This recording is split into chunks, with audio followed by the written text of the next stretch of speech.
धन्यवाद।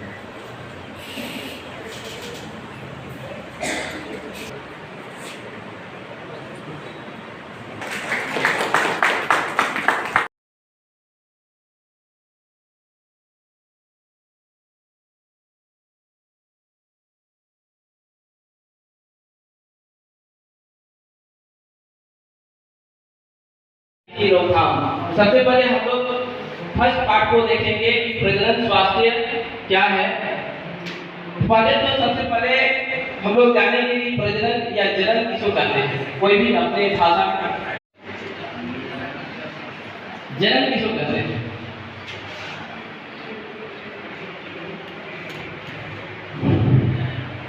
जीवों द्वारा अपने ही जैसे संतति को उत्पन्न करने की प्रक्रिया को जनन कहते हैं। सही बात है कि अपने ही जैसे जीव जब दूसरे जीव को उत्पन्न करते हैं तो उसी को हम लोग बोलते हैं क्या, जनन। शॉर्ट में यही ना हुआ।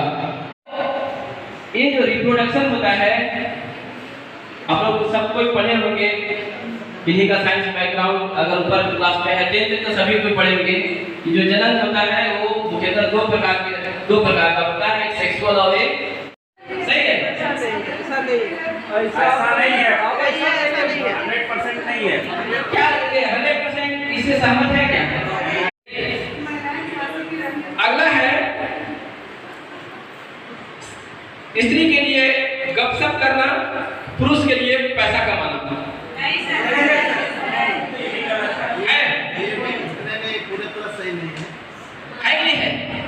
निर्धारण है।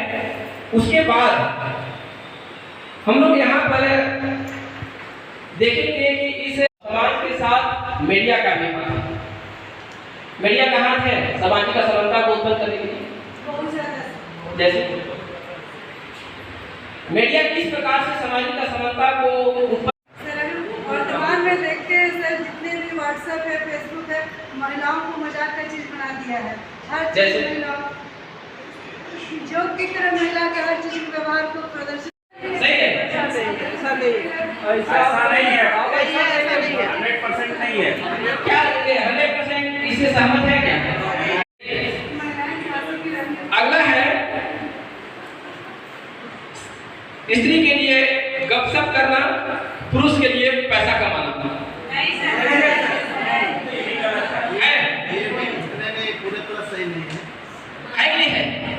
निर्धारण है।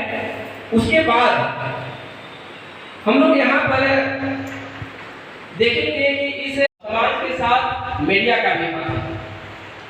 मीडिया का हाथ है सामाजिक असमानता को उत्पन्न करने के लिए। जैसे मीडिया किस प्रकार से सामाजिक असमानता को वर्तमान में देखते हैं सर, जितने भी व्हाट्सएप है, फेसबुक है, महिलाओं को मजाक का चीज बना दिया है। हर चीज महिला जो की तरह महिला के हर चीज के व्यवहार को प्रदर्शित।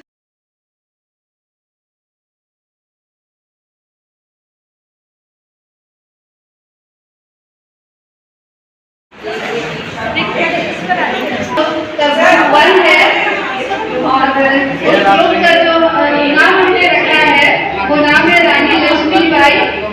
और हमारा जो टॉपिक हमें मिला था वो है स्वस्थ बनना।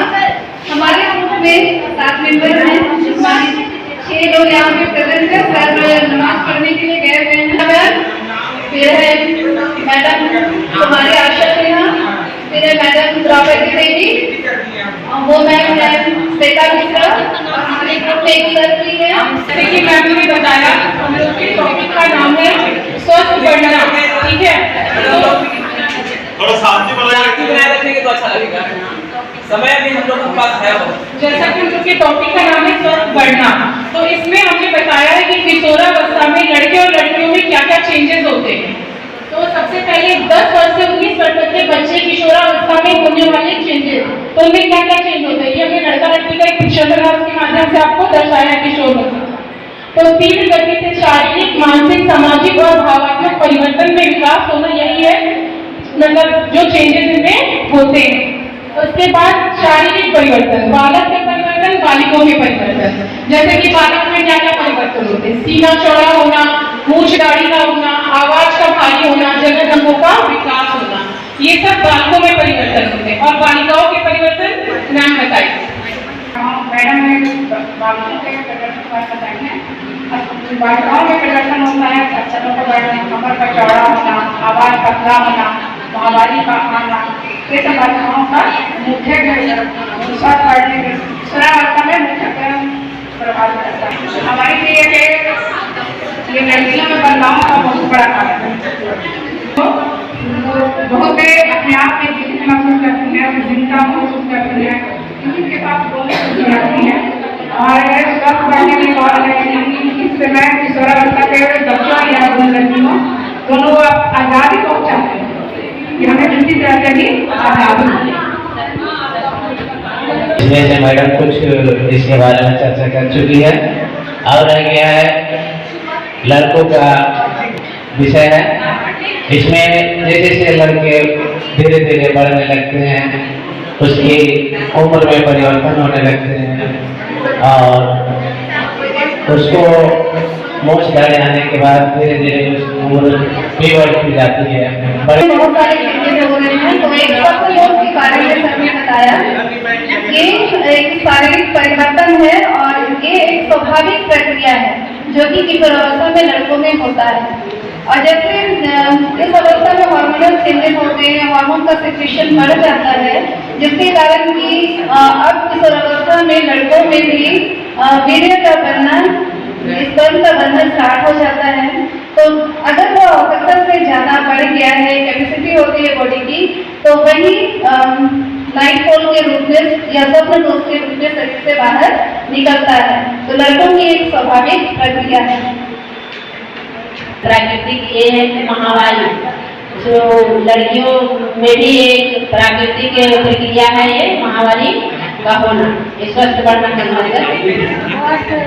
स्तनों का आकार बढ़ने लगता है, कमर थोड़ा चौड़ा हो जाता है, आवाज थोड़ा मधुरता आ जाती है। और फिर इसी के साथ बच्चों में जो किशोर बच्चे होते बच्चियां होती है उनमें इमोशनल चेंजेस भी होने लगते हैं, जिसमें हम आज़ादी पसंद करने लगते हैं। उनको दोस्तों के साथ बाहर रहना ज़्यादा पसंद आने लगता है, परिवार से वो थोड़ा सा कट के रहना शुरू करते हैं और उनको अपनी बातें माता पिता से कहने की बजाय अपने दोस्तों से कहना वो ज़्यादा अच्छी समझते हैं। उनको लगता है कि दोस्त उनकी बातें ज़्यादा अच्छे से समझेंगे। उनमें स्वार्थ की भावना आ जाती है। मतलब बच्चों में ना खड़े होकर शीशे के सामने तैयार होना, अच्छे से ड्रेसअप होना, मतलब उनको लगता है कि अच्छा ड्रेसिंग सेंस होना चाहिए। ये सब चीज़ें उनमें किशोरावस्था बढ़ने के साथ ही उनमें ये सारी चीज़ें आने लगती। मतलब इसको हम लोग इमोशनल चेंजेस कहते हैं। और ये लोग अपने साथ सज्जा को ज्यादा बढ़ावा दे रहे हैं। बाल आ रहे हैं पे, उसके बाद क्या चेहरे में क्या होगा, उसकी दाढ़ी मुछाड़ी तो वो अजीब सा फील कर, अरे ये क्या होगा।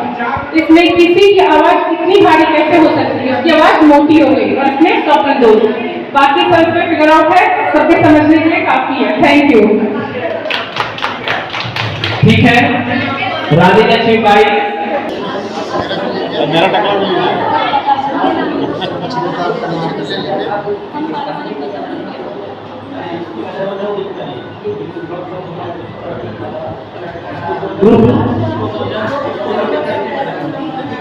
अब शांति बनाए कहने पर भी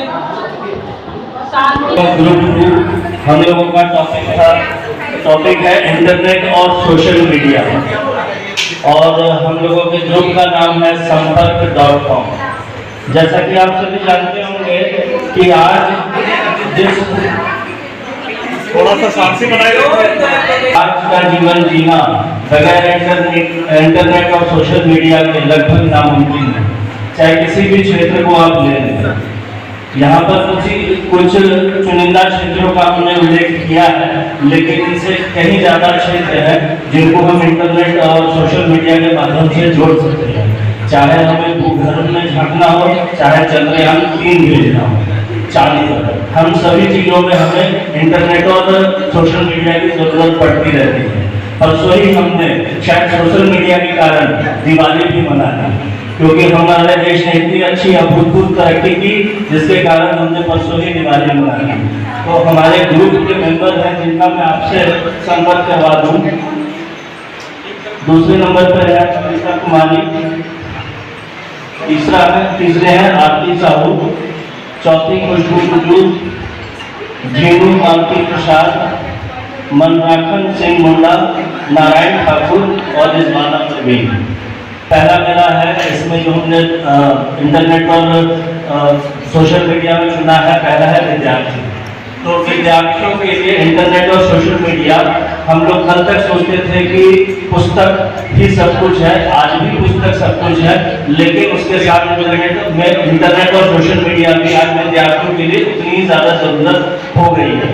बहुत सारी चीज़ें आज विद्यार्थी न चाहते हुए भी और हम लोग भी अपनी पढ़ाई को आसान बनाने के लिए और चाहते हैं कि सुलभ तरीके से विद्यार्थी उस चीज़ को समझ पाए, इंटरनेट और सोशल मीडिया का जगह पर प्रयोग करते हैं, चाहे वो साइंस हो, चाहे सोशल साइंस हो और क्यों ना ग्रामर हो। बहुत आसान तो यह फील्ड है, विद्यार्थी भी रुचि लेते हैं, जैसा कि आपने स्मार्ट क्लास में देखा होगा या आपने अपने कंप्यूटर लैब में देखा होगा, उनकी रुचि बढ़ती जा रही है। तो अगर वो रुचिकर तरीके से इस चीज़ को पढ़ पा रहे हैं तो निश्चित तौर पर हमें इस चीज़ को और बढ़ावा देना चाहिए, बहुत कोशिश करनी चाहिए कि विद्यार्थियों को ज़्यादा से ज़्यादा लाभ हो सके और इंटरनेट और सोशल मीडिया का हम लोग लाभप्रद तरीके से निरंतर प्रयोग करते रहें। धन्यवाद। सेकेंड है बबीता कुमारी। मीडिया में स्वास्थ्य के बारे में बताऊंगी कि स्वास्थ्य में इंटरनेट का क्या उपयोग है। आज हम लोग विभिन्न बीमारियों के बारे में इंटरनेट के माध्यम से ही जानते हैं। बहुत नया बीमारी का उपयोग करके उस बीमारी के बारे में जानते हैं। आजकल के बच्चे भी जो बीमारी के बारे में नहीं समझ पाते हैं या जान पाते हैं, या बहुत सारे ऐसे व्यक्ति हैं जो नहीं जानते हैं नई बीमारियों के बारे में, उसका क्या उपचार है, क्या कारण है या कैसे होता है, तो वो क्या करते हैं कि इंटरनेट में जाके उस चीज़ के बारे में जानकारी लेते हैं। और कहीं भी हमको कहीं पर नंबर लगवाना हॉस्पिटल में या कहीं पर डिस्टेंस बिलिंग पेपर बनाना है, तो क्या होता है कि हम लोग इंटरनेट का उपयोग करके करते हैं। उसके साथ ही आजकल हम लोग योगा पहले बहुत कोई नहीं जानते थे, योगा के बारे में बहुत कोई नहीं जानते थे, या योगा के विभिन्न जो के माध्यम से जो योगासन को हम लोग नहीं जानते हैं उसको देख के करते हैं और अपने स्वास्थ्य में क्या करते हैं, सुधार करते हैं। और जिससे क्या होता है कि बहुत सारे लोगों के जो स्वास्थ्य होता है उसमें सुधार आ रहा है। बहुत सारे चीज़ों को इंटरनेट के माध्यम से देख के हम अपने जीवन में क्या करते हैं, सुधार करते हैं, अपने स्वास्थ्य में क्या करते हैं, सुधार करते हैं। और इसके साथ ही बच्चे भी जो चीज़ को नहीं जानते हैं, जो बीमारी के बारे में नहीं जानते हैं, उसको भी क्या करते हैं, वो इंटरनेट में जाके ढूंढते हैं, क्योंकि उनके पास अभी मोबाइल की सुविधा होती है, विभिन्न बच्चों के पास होती है, वो आसानी से उसको उपयोग करके क्या करते हैं, अपने स्वास्थ्य के बारे में जो भी चीज़ उनको हो रहा है तो वो चीज़ के बारे में जानकारी लेते हैं। और हम लोग स्वास्थ्य से रिलेटेड बहुत सारे ऐसे जो चीज़ है, विभिन्न दवाइयों का उपयोग कैसे करना है, नहीं करना है, उसको भी हम लोग इंटरनेट से देखते हैं बहुत कोई, और उसका उपयोग भी करते हैं। इसमें क्या होता है कि इंटरनेट के माध्यम से हम अपने स्वास्थ्य में काफ़ी सुधार भी कर सकते हैं। कभी कभी उसके बारे में मैं थोड़ा प्रकार जानना चाहती हूँ। आज हमारा जो भी व्यवसाय होता है, जो भी वाणिज्य जिसको कि अब हम लोग ई-कॉमर्स या ई-व्यवसाय करते हैं, हम लोग का सारा लेन देन अब इंटरनेट के माध्यम से अधिकांशता होने लगा है। अब हम लोग देखते हैं कि बैंकों में पहले बहुत भीड़ हुआ करती थी, अब बैंकों में भीड़ कम हो गई है। सरकार को नोट छापने का भी जो गोल था वो भी कम हो गया है। अब हम लोग का कुछ भी पैसे का लेन देन होता है, हम लोग उसको ऑनलाइन ट्रांजेक्शन कर देते हैं। ये हम लोगों के लिए काफ़ी सुविधाप्रद हुआ।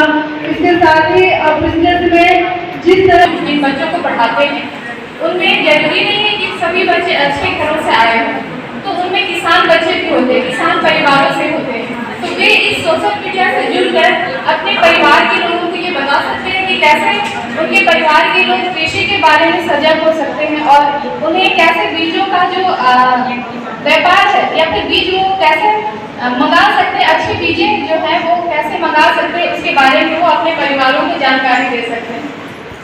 Thank you.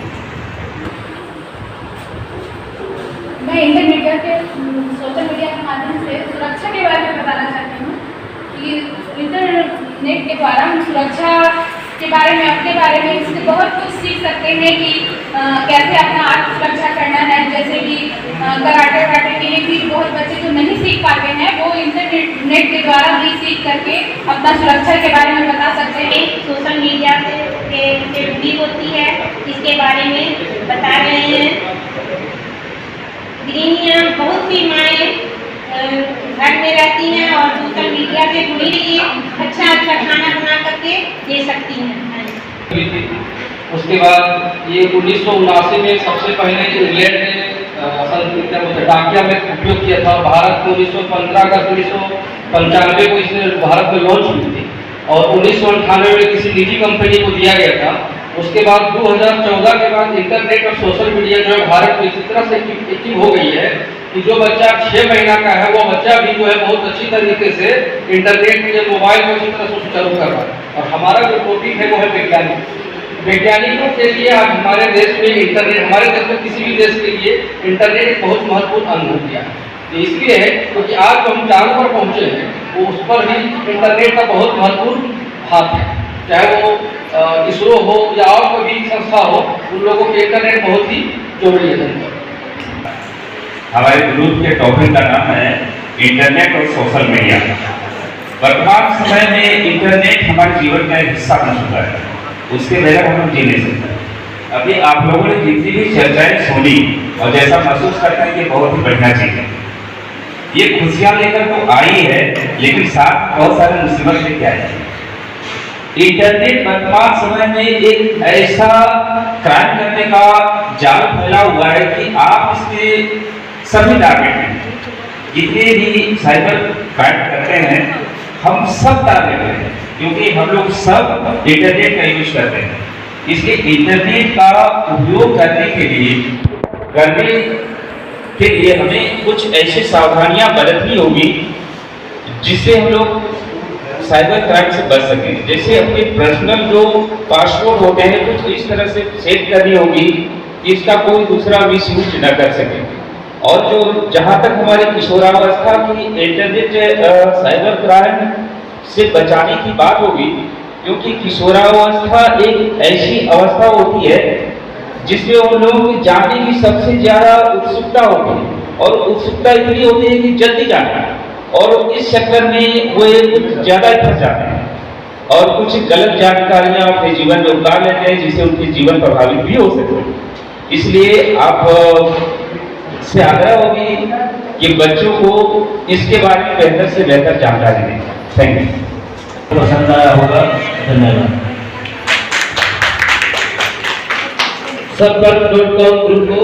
ग्रुप के सभी प्रतिभागियों है और मेरा ग्रुप का नाम है राजा राम मोहन राय। विषय हम लोग का दहेज प्रथा। दहेज प्रथा का अर्थ है विवाह के समय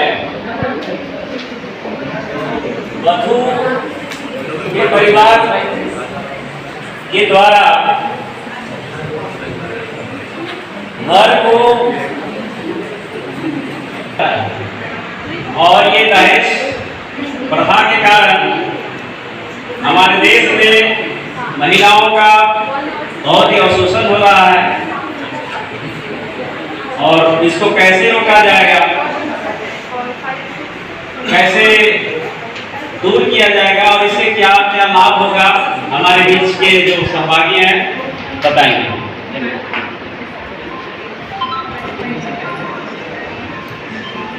हाँ, तो इस समूह के हम लोग प्रतिभागी हैं वसंत कुमार, अमृता टोपलो। जो टॉपिक है वो है दहेज प्रथा। मैं दहेज प्रथा आज समाज में किस स्थिति में है उस पर चर्चा करूंगी। आज जो प्राचीन काल में जब कन्याओं का विवाह होता था तब उनके माता पिता शायद उनके जीवन को थोड़ा सुगम बनाने के लिए कुछ अपने तरफ से दान दहेज दिया करते थे, लेकिन वो आज और पिछले काफी सालों से बहुत विकसित स्थिति में पहुंच चुका है। हमने बहुत ऐसे केसेस देखे हैं जो दहेज प्रथा के कारण हमारे समाज में महिलाओं का स्थिति बहुत दयनीय भी हो चुका है। कितनों की जाने जा चुकी है, कितने आत्महत्या आत्महत्या करने पर मजबूर हो चुकी हैं। बहुत ऐसे केस हो चुके हैं जिसमें उनको जलाया भी गया है, जहर भी दे दिया गया है। तो बहुत इसका दुष्परिणाम देखने को मिला है, लेकिन ये आज भी समाज से हटने का नाम नहीं ले रहा है। आज भी ये समाज में अपने शायद इस बहुत विपरीत रूप में आज भी ये व्याप्ति है, और ये समाज के हर वर्ग, चाहे वो उच्च वर्ग हो, कम पढ़ा लिखा वर्ग हो, अशिक्षित वर्ग हो, सभी वर्गों को बराबर रूप से प्रभावित कर रहा है। आज समाज में जितने भी बुद्धिजीवी वर्ग हो, चाहे वो न्यायाधीश ही क्यों ना हो, चाहे वो शिक्षक ही क्यों ना हो, चाहे वो डॉक्टर ही क्यों ना हो, सभी जब आदर्श की बात करेंगे तब कहेंगे दहेज लेना देना दोनों बेकार है, लेकिन जब उस पर बारी आती है तो वो सबसे पहले बाजार खोल के बैठ जाते हैं, अपने बेटों का मूल्य लगाते हैं। तो आज हम शिक्षित वर्ग भी इस चीज से अछूते नहीं है। हम चाहे कितने भी आदर्श बोल दे कि हम दहेज नहीं लेंगे, लेकिन जब अब खुद की बारी आएगी तो हम वही काम करेंगे।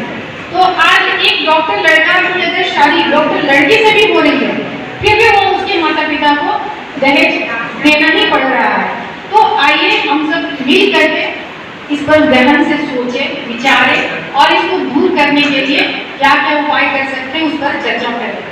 दहेज प्रथा से हमारे यहाँ स्त्रियों को जलाया जाता है, मारा जाता है और तरह तरह के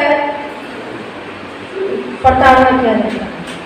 इसलिए समाज से दहेज प्रथा को हटाना और उसको करना बहुत जरूरी है, जिसके अंतर्गत है दहेज निषेध अधिनियम 1961। इसके अंतर्गत दहेज लेना देना या लेन देन में सहयोग करने वाले जो भी हैं उनको 5 वर्ष की सजा और जुर्माना लगाया जा सकता है। इसके बाद है दूसरी धारा है 498। इसके अंतर्गत यदि पति द्वारा कोई मूल्य संपत्ति का मांग किया जाता है या ससुराल वाले द्वारा संपत्ति का मांग किया जाता है तो इस धारा के अंतर्गत इनको 3 वर्ष की सजा और जुर्माना है। तो हमें सबसे पहले तो जैसे हम जानते हैं कि 10 परिवार में से कम 5 फैमिलीज जो है इस प्रॉब्लम से जो है वो फेस करते हैं, प्रभावित होते हैं। तो सबसे पहले हमें अपने घर पे फोकस करना चाहिए, अपने घरों में देखना चाहिए कि जो बेटे और बेटियां हैं उनमें हमें भेदभाव नहीं करना चाहिए, उनके साथ में हमें एक जैसा बर्ताव करना चाहिए और उन्हें एक जैसा शिक्षा देना चाहिए। प्लस जो हमारी जो बेटियां होती हैं उन्हें हमें जो है इंडिपेंडेंट बनाना चाहिए, उन्हें जो है उनके उचित करियर बनाने में उनकी मदद करना चाहिए, उन्हें एनकरेज करना चाहिए। और जो है इस प्रकार से अगर बेटियां जो है इंडिपेंडेंट होंगी, अपना जो एजुकेशन अच्छे से प्राप्त करेंगी तो इससे फाइनली जो हमारा जो देश है उसका जो इकोनॉमी है, जो डेवलपमेंट है वो भी और बेहतर तरीके से हो पाएगा। और इस प्रकार से जो है हम समाज को जागरूक कर सकते हैं, अवेयरनेस फैला सकते हैं। और विद्यालय स्तर में अगर बात करें तो बच्चों में जो है हमें ये बीच बीच में उन्हें एजुकेट करना चाहिए, शिक्षा देना चाहिए इस टॉपिक के बारे में, इसके कुप्रभाव के बारे में बताना चाहिए कि किस प्रकार से समाज को जो है प्रभावित करता है। और कभी कभी जैसे हमारे विद्यालय में पेरेंट्स टीचर मीटिंग होती है अभिभावकों के साथ में, तो उस समय भी हमें जो है इस प्रकार के जो टॉपिक्स हैं जैसे कि दहेज प्रथा है और जेंडर इक्वालिटी है, इस तरह के टॉपिक जो है गार्जियन जो है पेरेंट्स हैं उनको भी अवेयर करना चाहिए। स्कूल में चाहे अपने समाज में हो, गांव में हो, अपने रिश्तेदार में हो, सबको बताकर दहेज प्रथा के बीमारी को बताकर और उससे क्या क्या होते हैं उसके बारे में बताकर हम दहेज प्रथा का दुष्परिणाम बताकर हम दहेज प्रथा का निदान कर सकते हैं। मुझे एक लाइन याद आ रही कविता की, माँ सीख देती है बेटी को, कन्यादान कविता का एक लाइन है, आग रोटी सेकने के लिए है जलने के लिए नहीं। आग रोटी सेकने के लिए है जलने के लिए नहीं। इस कविता का यही मीनिंग है कि माँ बहुत डरी हुई है, उसके जीवन में कोई नहीं है, एक माँ और बेटी है, वो अपने मतलब बेटी से ही सारा ये करती है, बात को मतलब साझा करती है हर बात में। और वो डरी हुई कि वो बेटी बहुत ज़्यादा समझदार नहीं है और उनको तो शादी दे देती है, पता नहीं इस घर में जाएगी तो उसके साथ क्या क्या होगा। तो वही माँ सीख देती है कि आग रोटी सेकने के लिए जलने के लिए, क्योंकि समाज में क्या होता है दहेज के कारण लोगों को क्या कर दिया जाता है, मार दिया जाता है, जान से मार दिया जाता है। तो माँ पहले ही बेटी को सीख दे रही है कि नहीं बेटी तुम अब समझदार होना, भोली भाली सी थी अपने वहाँ का आदर्श को सब कुछ माना, लेकिन दहेज के कारण में जब प्रताड़ित किया जाएगा तो उन प्रताड़ाओं को नहीं समझना।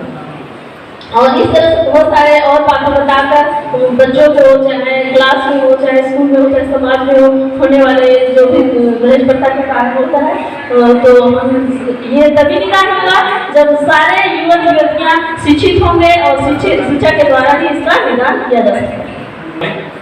विषय है दहेज प्रथा और ग्रुप का नाम है राजा राम मोहन राय। दहेज प्रथा की शुरुआत उत्तर वैदिक काल में हुई थी और मुगलों में चरम सीमा तक चला गया था। उसके बाद ये आधुनिक काल तक, ये हमारे जीवन तक, अभी तक आधुनिक काल में भी इसका अंत नहीं हुआ और ये हमेशा चलता रहा। इसके लिए सरकार 1961 में कानून भी बनाई, लेकिन फिर भी ये समाज में अभी तक गया नहीं है। इसके लिए हमारा ये समस्या को समाधान करने के लिए समाज में हम लोगों को, खासकर हम लोगों को शिक्षा में बेहतर बनाना चाहिए। और बस राजा राम मोहन राय ग्रुप के सभी सदस्यों को बहुत बहुत धन्यवाद। अभी मंजुनाथ ताली बजा दीजिए। अब आप लोग से विचार ले रहे हैं कि इस चीज को कंटिन्यू करें या ना आगे ना पीछे, हम साथ साथ हैं। और हमारा टॉपिक है जेंडर समानता और हम अपने इसकी शुरुआत करना चाहेंगे। और प्रतिभागी का नाम आपको बता दूं, संजय कुमार मुंडा, अनीता तिवारी, उमेश प्रसाद, सीमा सिंह, मनीषा कुमारी, सुजंती देवी और सुमित्रा देवी। और अपनी इस चर्चा की शुरुआत हम संजय कुमार मुंडा सर से करेंगे। सभी को मेरा नमस्कार। मेरा नाम संजय कुमार मुंडा और हम लोग का विषय है जेंडर समानता। तो जेंडर समानता आखिर है क्या, ये कहाँ से उत्पन्न हुआ? जेंडर समानता एक सामाजिक अवधारणा है।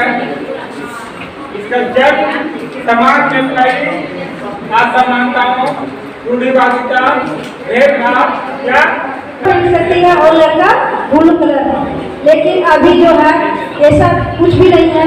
लड़का हो चाहे लड़की हो, दोनों सभी कलर पहन सकते हैं।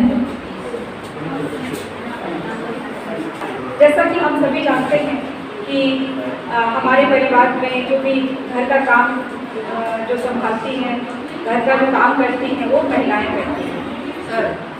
वो जैसे किचन का काम हो गया तो वो महिलाएं करेंगी और बाहर का काम है वो पुरुष वर्ग करेंगे। तो कार्य के आधार पर हम सभी यहाँ पर बंटवारा कर देते हैं। और जैसा कि जैसे बच्चे लोग, हमारे घर में बच्चे होते हैं तो लड़के लड़कियाँ उस पर लड़कों को जो है खिलौना जो देते हैं वो समान है।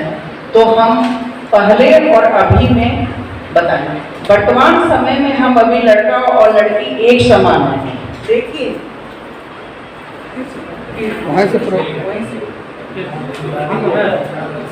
और घरेलू कार्यों में भी गिना जाता है, किंतु हमारे वर्तमान समय में ऐसा नहीं है।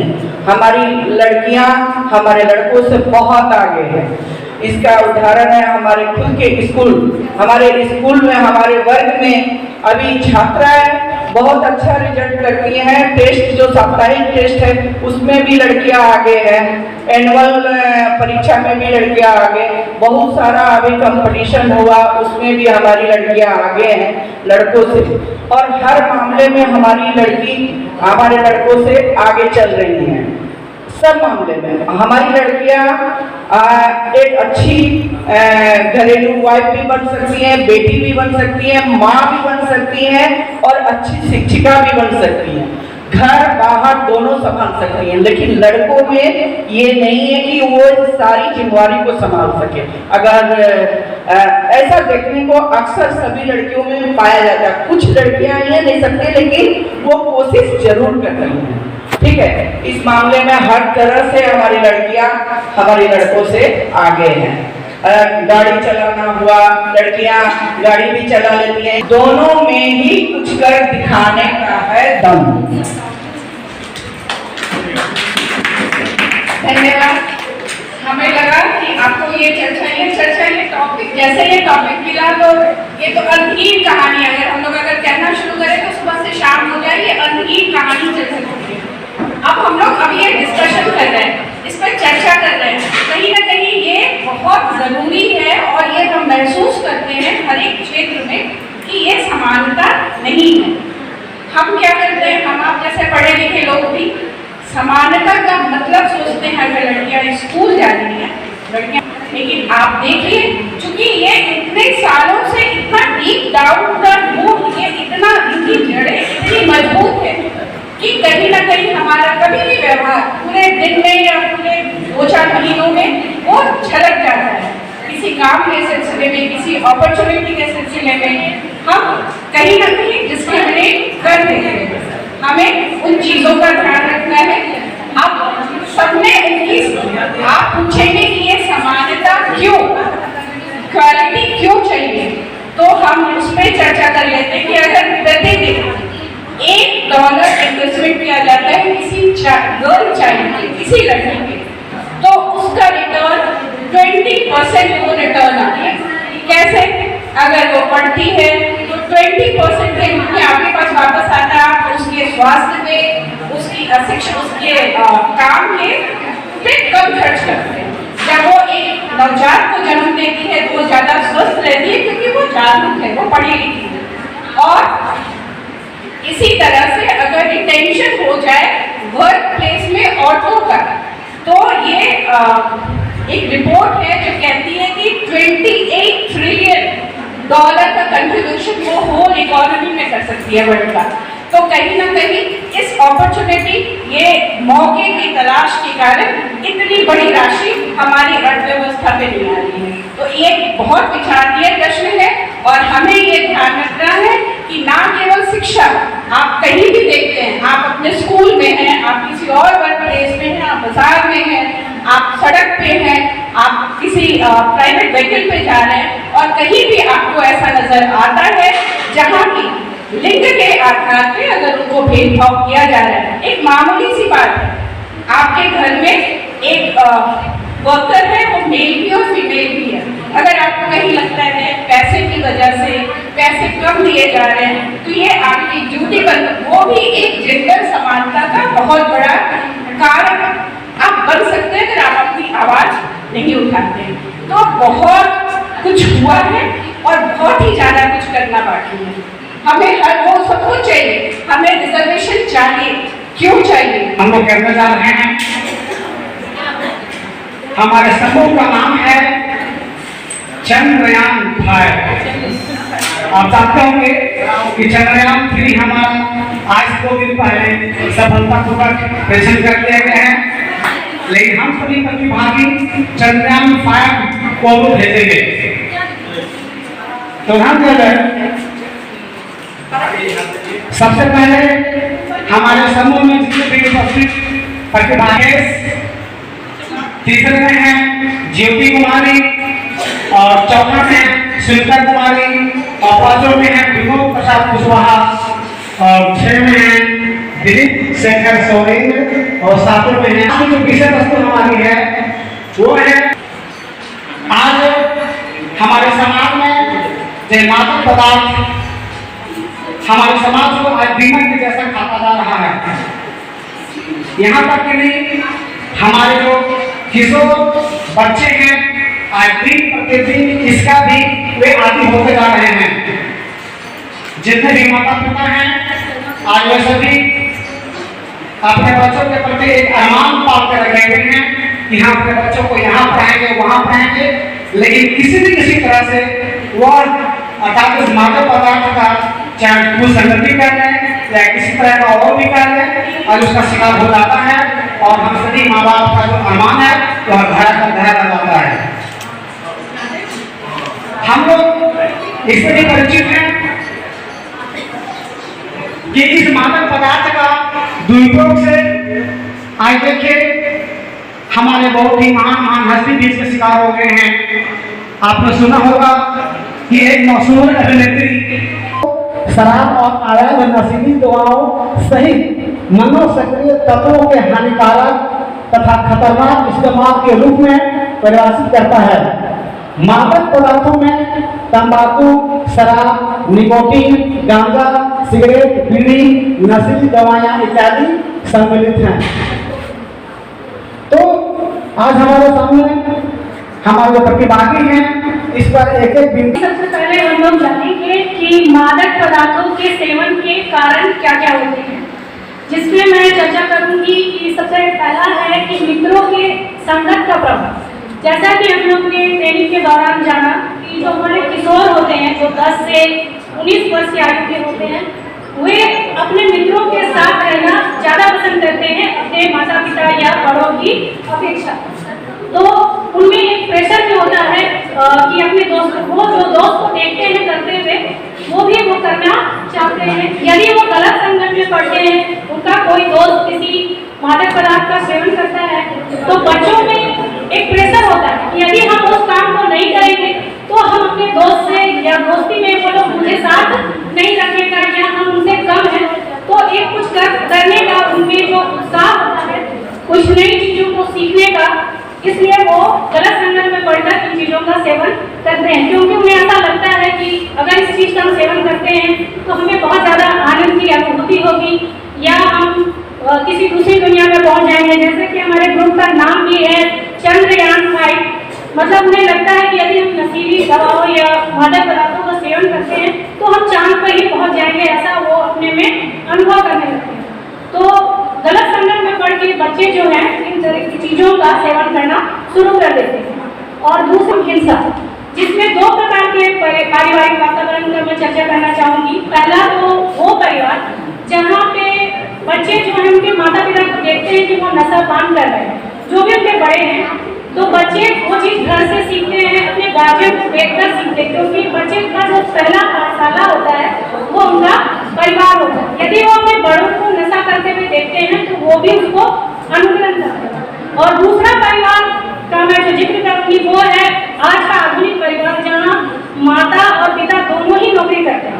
ऐसे परिवार में बच्चों को क्या होता है, माता पिता सही समय या अधिक समय नहीं दे पाते, बच्चे ज्यादातर अकेले ही रहते हैं परिवार में। ऐसी स्थिति में बच्चे जो है उस खालीपन में मादक द्रव्यों के सेवन की ओर उत्प्रेरित होते हैं। पहले सबसे मुख्य कारण है अशिक्षा और जानकारी का अभाव। आज के युग स्थिति में मादक पदार्थों के दुष्परिणाम का अभाव है, उनसे होने वाली बीमारियों से वंचित है वे लोग। और अशिक्षित युवा पीढ़ी, ये भी एक बहुत बड़ा कारण है मादक पदार्थों के सेवन को बढ़ाने में। इसके अलावा है चिंता और तनाव। आज की जनरेशन में स्ट्रेस और डिप्रेशन भी बहुत ज़्यादा देखा जा रहा है। ऐसे सिचुएशन में उन्हें लगता है कि अगर कोई ड्रग्स लेंगे, शराब पिएंगे, सिगरेट पिएंगे तो वे लोग उस सिचुएशन से बाहर निकल पाएंगे।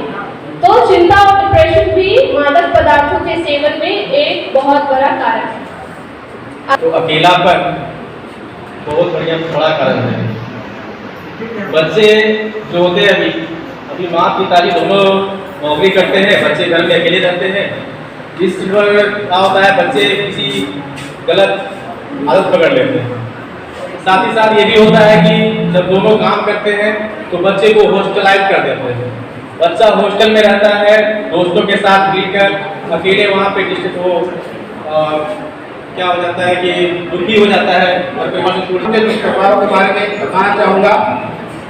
मादक पदार्थ का सेवन करने से जनरली देखा जाता है कि लोगों के सेंस ऑर्गन काम करना बंद कर देता है और जो मन से बोलने लगते हैं, जो मन से करने लगते हैं, किसी को गाली भी देते हैं, जिसके चलते उसकी शारीरिक क्षति भी होती है, क्योंकि मारपीट हो जाती है जगह जगह पर, क्योंकि किसी को गलत बोलिएगा मारपीट होना ही। इस तरह से देखा जाए तो शारीरिक और मानसिक क्षति इसका पहला जो प्रभाव देखने को मिलता है। साथ में ज्यादा शराब के सेवन कर गाड़ी चलाने से या सिगरेट वगैरह आजकल के युवा पीढ़ी बहुत ज्यादा पीते हैं और गाड़ी चलाते हैं और बहुत स्पीड में चलाते हैं। अपने आप को हीरो बनने के चक्कर में वे दुर्घटना अपने आप को हादसों का शिकार कर लेते हैं। कभी कभी गाड़ी के अंदर घुसा देते हैं या खुद गड्ढे में चले जाते हैं। इस तरह से वे हादसों का शिकार हो जाते हैं। तीसरा है घरेलू हिंसा। घरेलू हिंसा ये आजकल के मतलब ये आम हो गया है। नशा करके अगर कोई पति पत्नी है, कोई पति गया काम करने, उधर से शराब पी के आया तो पत्नी को मारता पीटता है, जिससे आपस में लड़ाई हो जाती है, घर में तनाव और स्ट्रेस का माहौल बन जाता है। बहुत सारे करना पड़ता है, जो दिनचर्या हमारा होता है उस दिनचर्या को सुधार लाना होता है, जिसके आधार पर ही हम लोग स्वस्थ रह सकेंगे। और स्वस्थ रहने के लिए हमारा सबसे पहला मुख्य है नियमित व्यायाम। जब तक हम नियमित व्यायाम अपने दिन की जब हम दिनचर्या की जब शुरुआत करते हैं तो सबसे पहले हम लोगों को व्यायाम करना चाहिए। और व्यायाम करने से हमारा शरीर भी स्वस्थ रहता है, मन भी स्वस्थ रहता है, हर तरह की लाभ हमारे शरीर को मिलता है। अब हम अपने टॉपिक के लिए अगले सभी को मेरा जोहार। मैं आप लोगों को स्वस्थ जीवन शैली में संतुलित आहार को शामिल करने के लिए बताऊंगी। हमारे जीवन के लिए संतुलित आहार बहुत ही आवश्यक है, जिसमें हम अनाज के साथ साथ दाल, सब्जियां, फल, दूध, जूस इन सभी चीजों को शामिल करना चाहिए, जिससे हमें पर्याप्त मात्रा में खनिज, प्रोटीन, विटामिन ये सभी मिल सके और हमारा शारीरिक और मानसिक विकास अच्छे से हो सके। संतुलित आहार नहीं लेने पर बहुत तरह की बीमारियां होती हैं, लोग कुपोषण के शिकार हो जाते हैं। अतः हमारे स्वस्थ जीवन शैली में संतुलित आहार को अवश्य शामिल करना चाहिए। तो टॉपिक को आगे बढ़ाते हुए प्रतिदिन स्नान। सभी को मेरा जोहार। और हमारे झारखंड सरकार ने गीत चली है, गजट में पाया हुआ है कि नमस्कार बल्कि जोहार बोलना है, क्योंकि ये हमारा झारखंड का कल्चर है। और जिस मिट्टी और परिवेश को हम करते हैं उसका तो आदर करना ही होगा। और ग्रुप का नाम सीखा। आज के डेट में क्या होता है कि हमारे बच्चे मोबाइल का लत लग गया है। समय पर खाना भी मिल जाता है तो मोबाइल को देखते हुए खाना खाते हैं। रात में सही टाइम में वो निद्रा भी नहीं कर पाते, मोबाइल को देखते देखते 11 या 12 बजा देते हैं। सुबह उठने में उनको देरी भी होती है, जिसमें प्रति साल 80 लाख लोगों की मौत होती है। जिस घर में एक बेटा हो या एक बेटी हो, अकस्मात मृत्यु हो जाती है, घर की दशा सोचिए जानिए। लेकिन हम लोग क्या करते हैं, बच्चे का कोई एक लौटा औलाद है तो वो डांटते भी उतना नहीं है। और एक और हमारा एक प्रचलन चल पड़ा है कि हर चौक चौराहे में देखिएगा आजकल बच्चे लोगों को धूम्रपान करते हैं। मैं आज स्वस्थ जीवन शैली को बढ़ावा देने में हमारा टॉपिक है पर्याप्त पानी पीना। जैसे कि हम चार्ट में यहाँ ड्रॉ किए हुए हैं, एक संतुलित आहार, यहाँ पे पैन दिखाया है, ये है पानी है, ये फ्रूट है, जूस है, मोटे अनाज है, वेजिटेबल है, बच्चे को दिखाया गया है। इस स्वस्थ जीवन शैली को जीने के लिए, उसको बढ़ावा देने के लिए ये सब उसको डायग्राम में दिखाया है। हम लोग को स्वस्थ जीवन शैली जीने के लिए जैसा कि मैम और सर ने बताया, नियमित व्यायाम, संतुलित आहार, इसके साथ साथ पर्याप्त पानी भी पीना चाहिए। पर्याप्त पानी केवल वो पर्याप्त पानी ही नहीं होना चाहिए, वो पानी स्वच्छ और साफ भी होना चाहिए। हमें कम से कम 2 लीटर पानी रोज और उससे ज़्यादा जितना हो सके अपने अनुसार से पानी पीना चाहिए। खाना खाने के आधे घंटे पहले पानी का उपयोग ना करें। खाना खाने के 45 मिनट के बाद पानी का प्रयोग करना चाहिए। हम लोग का ग्रुप जानना है, जिसमें स्वास्थ्य जीवन शैली को बढ़ावा देने के लिए हमें साफ सफाई का टॉपिक है। उसमें जो है साफ सफाई सबसे पहले हम लोगों को साफ सफाई रहना जरूरी है। साफ सफाई के लिए जो है कि खाना खाते हैं उससे पहले जो है हाथ धो लेना चाहिए। उसके बाद सुबह उठने के समय भी जो है ब्रश करना चाहिए, नहाना चाहिए। उसके बाद आमने सामने जितने भी हैं शैली, स्वस्थ जीवन शैली को बढ़ावा देने के अंतर्गत में प्रतिदिन स्नान भी करना चाहिए। स्नान करने से हम ऊर्जावान महसूस करते हैं, तरोताजा महसूस करते हैं। इसलिए प्रत्येक दिन बच्चों को स्नान करने की प्रेरणा देना चाहिए, जिससे हमारे शरीर में जो दुर्गंध आती है वो दुर्गंध गिरती है। हमारे शरीर में कुछ सेल्स भी ऐसे होते हैं जो मरते हैं, वो सेल्स भी नहाने से बाहर निकलते हैं और हमारे शरीर में बैक्टीरिया का भी आक्रमण होता है। तो बैक्टीरिया से भी सुरक्षा के लिए प्रतिदिन स्नान करना चाहिए। अपना सकते हैं और हमारा शरीर स्वस्थ रह सकता है। लेकिन हमें ऐसा कौन सा उपाय करना है जिसके बारे में भी हम लोगों ने चर्चा किया। इसके अलावा अब हम जानेंगे कि अगर हम स्वस्थ जीवन नहीं अपनाते हैं, स्वस्थ जीवन शैली को नहीं अपनाते हैं, तो हमारे सामने कौन कौन सी समस्या आ सकती है। समस्या की बात की जाए तो डायबिटीज हो सकता है, रक्तचाप की समस्या हो सकती है, फिर हार्ट का प्रॉब्लम हो सकता है, बच्चों में खास करके निराशा और डिप्रेशन का प्रॉब्लम हो सकता है। इस प्रकार के बहुत सारे प्रॉब्लम हैं। बच्चों में थकान आएगा, कमजोरी आएगा, उसके बाद उनकी कार्य क्षमता में कमी आ जाएगी, उसके सोचने का जो व्यू है, पॉजिटिव सोचने का जो व्यू है उसमें भी कमी आएगी। बच्चे जो विद्यालय में पढ़ रहे हैं उसमें उनको पढ़ाई में मन नहीं लगेगा क्योंकि उनका शरीर स्वस्थ नहीं है। ठीक है, इसके बाद अगर बात करें कि हम इन समस्या जो हमारे सामने आ रही हैं, हमारे स्वस्थ जीवन को हम शैली को नहीं अपनाते हैं, तो किन उपायों के द्वारा हम उसको दूर कर सकते हैं। ठीक है, इसके लिए हमको चाहिए नियमित रूप से हम लोगों को संतुलित भोजन करना है, व्यायाम करना है, धूप लेना है, बच्चों को खेलकूद के लिए प्रेरित करना है। इसके अलावा उनको पॉजिटिव सोचने के लिए बताना है, व्यायाम करवाते हैं। ये भी एक अच्छा प्रयास है जिसके द्वारा हम बच्चों को स्वस्थ रख सकते हैं। मिड डे मील जो मिल रहा है उसमें बच्चों को अंडा शामिल किया गया है जिससे उन्हें संतुलित भोजन मिल सके। इस प्रकार ये कहूँगी लास्ट में मैं अंत में कि अगर हम स्वस्थ जीवन शैली को नहीं अपनाते हैं तो हमारा जीवन भी स्वस्थ नहीं हो पाएगा। ठीक है, जैसे वेल्थ बोला जाता है और वो धन अगर हमारे पास नहीं रहेगा तो जीवन में हमको आगे कार्य करने के लिए बाधाएं आते रहेंगी। Thank you. हमारा मॉड्यूल था स्वस्थ जीवन शैली को बढ़ाना। इसी के साथ मैं अपना मॉड्यूल हमारे ग्रुप के साथ समाप्त करती हूँ। धन्यवाद। पूरक मानव ग्रुप के सभी सदस्य